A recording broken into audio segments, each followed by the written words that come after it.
Behind me is the Australian War Memorial's iconic aircraft, the Avro Lancaster G for George.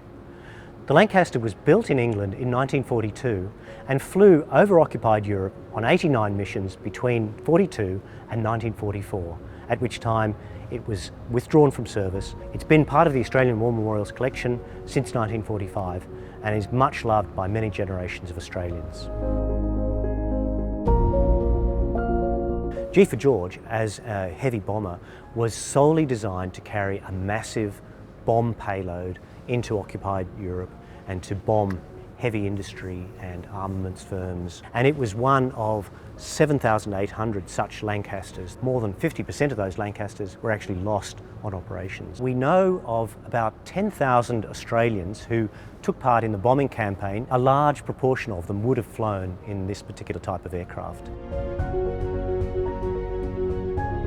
The Lancaster was a massive aircraft for its day. It's got a wingspan of about 30 metres and it could take about 16,000 pounds of bombs. The Lancaster had a crew of 7 and each one with their very specific job, whether it be operating and controlling the aircraft or, in the case of the rear gunner and the mid-upper gunner, scanning the skies looking for German night fighters.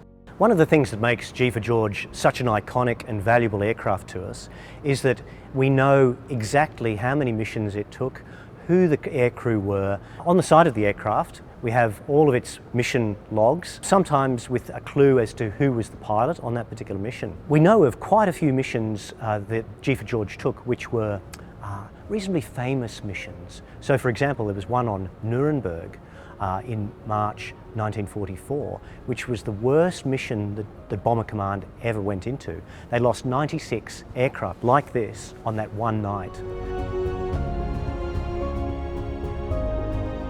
In this age of multimedia and interactives, the aircraft behind me actually flew over Berlin, dropping its payload. It was damaged on 20 occasions, and you can actually walk around the aircraft and see that damage. You can actually experience something of what the crew must have gone through.